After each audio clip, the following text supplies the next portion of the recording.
In this video, we'll be looking at this Phenyx Pro PTU71 2B dual wireless microphone system that is in a sample for review, but as always, that doesn't affect our opinion in any way. So this is just the box that it comes in. You can see some of the specifications on the front here. There are 2x100 adjustable frequencies, IR synchronization, auto scan in 328 feet of wireless range. Again, this is a 2-channel wireless microphone system, so you will have 2 different microphones going into the one receiver here.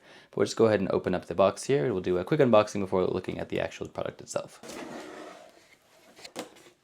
So it looks like the first thing we have here is just a user manual. Again, this is for a few different series of this, but the specific one is the PTU71 2B. So this is going to cover a bunch of different ones, but this is the user manual for all of those. We have 2 sets of AA batteries. These are going to be for the different transmitters, so nice to have those included. We have the power cable for the receiver. Looks like some rubber feet for the bottom of it as well. We have a headset mic, so if you want to be using it with a mic over your head, we have 2 of those. Those are of course connect to the transmitters. You do have the option of using these overhead microphones instead of just a lav mic.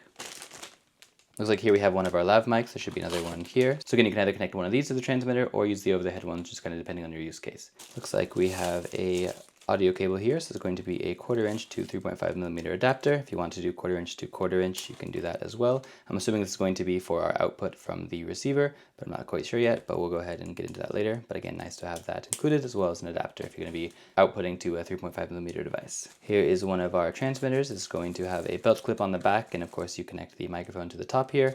We have one here, and then there should be another one right here. So again, this is the 2-channel part of it, so we do have 2 different transmitters here. Finally, we have the receiver hub here. So it's going to, of course, receive all the audio from the 2 wireless body packs. So we do have the Phenyx Pro logo on the top here. On the front, it says the PTU71. There's individual volume control for both of your transmitters. So we have volume B here and then volume A, power button, and then you can, of course, set all the different settings and stuff here with the display on the front. On the bottom here is where the rubber feet will connect. So we can go ahead and, peel these off, put one in here so you won't scratch your desk or whatever you have this sitting on. Finally, on the back here, we have some of our different outputs and such. There's the port for the power cable here. We have a connection for both of our antennas here as well. So these will just connect onto the A and B for the antennas. There is the AF output balanced 2, AF output balanced 1, and then the mix out. So again, that's what's going to be using this cable here. Looks like you'll have to provide your own cables for these 2 output methods, but if you want to use the mix out here with the 1/4 inch, you can go ahead and connect that, and again, just kind of connect it to whatever you want it to output to. So nice to have that included. But yeah, that's everything we have in the box. So we'll go ahead and get it all connected and show you what it looks like.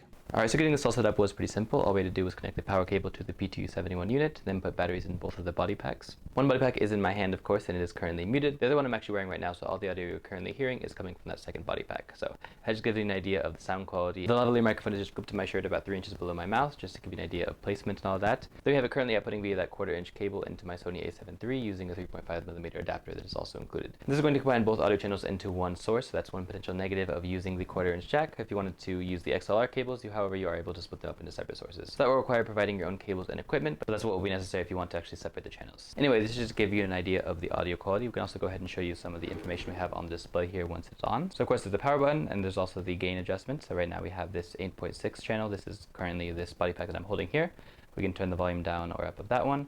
We can also turn my own volume down. So right now I'm talking through this. If I turn it down, you can hear it gets a bit quieter. Turn it up, you can hear it, of course, increases in volume. So that's just for adjusting the gain of the separate channels, and we also have an actual kind of indicator here as well that's showing that I'm speaking. So I'll stop speaking for a second to show you that this kind of stops moving. And then when I speak again, it actually kind of picks up again. So it does give you an indication that the channel is actually receiving audio, which is nice. And the only other things we have here are setting the actual channels. So this is going to be 2 separate channels, of course, for your 2 different body packs. Right now I have this one on 16.2, and this one's set to 8.6. So if we go ahead and click this button, it will light up the display and show you it's on channel 8.6. And then we can, of course, unmute it by clicking this button here. Turn that light green, turn it again to be red, and then that is, of course, just going to mute and unmute the body pack. But what's kind of interesting is to actually change the channel. You can't manually do it on the actual body pack. You do need to actually kind of change the channel on here and then sync them. So if you wanted to change to a different channel, what you have to do is actually open up this body pack here. This will reveal the batteries as well as this little window, and that's actually an IR receiver here. So to go ahead and pair it, let's, for example, change this channel. Right now it's on 8.6. So that's why it's paired, and it's showing that it is with that A and T here. We can go ahead and adjust the channel. So let's go to 8.9, for example. So that will change the channel to 8.9. As you can see, it is disconnected from the body pack because this one's still on 8.6. Then we just go ahead and face this little receiver here towards this part here. Push this set button here. full pair again. So as you can see now it's on 8.9. So it's easy as that to actually switch between the different channels. Again, it's kind of unique that you don't actually like select a physical channel on the battery pack and then make sure it matches on the receiver. Instead, you'll need to actually open the battery compartment and pair them as I showed you. But definitely still very simple, and realistically you probably won't be changing channels too much anyway. If you want to go the other way, you can actually hold on this button and it will scan for existing frequencies using the two antennas. So if you had this on a different channel and you wanted to just hold down this button, it will pair automatically to that one as well. And if you want to go ahead and lock the different channels, you can hold down the top or bottom button as well. So it's kind of gives you some control over the different channels as well as the locking features, and just kind of making sure you're avoiding interference and all that by having many different channel options. So overall, I'd say it's definitely a very solid system. If you're going to be really wanting to get the most out of it, I think you're going to want to use the XLR cables to kind of separate the two channels. But as you can hear, it still does a pretty good job just using the 1/4" jack going into my actual camera here. So depends on what you're going to be using it for. If you want to have both sources going into the one camera or something, then you're definitely able to do it that way.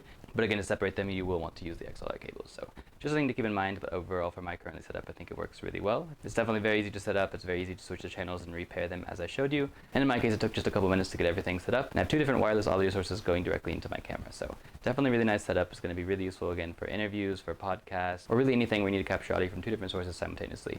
I also really like that it includes the different headset microphones. So again, right now I'm using the lavalier microphone attached to my shirt, but if you wanted to actually put it over your head and have it kind of attached to you, you're able to do that as well. It's going to be, again, very useful for conferences if you have multiple speakers and that sort of thing. So really versatile system overall. It's very easy to set up while still having really good specifications and utility, so I can definitely recommend it.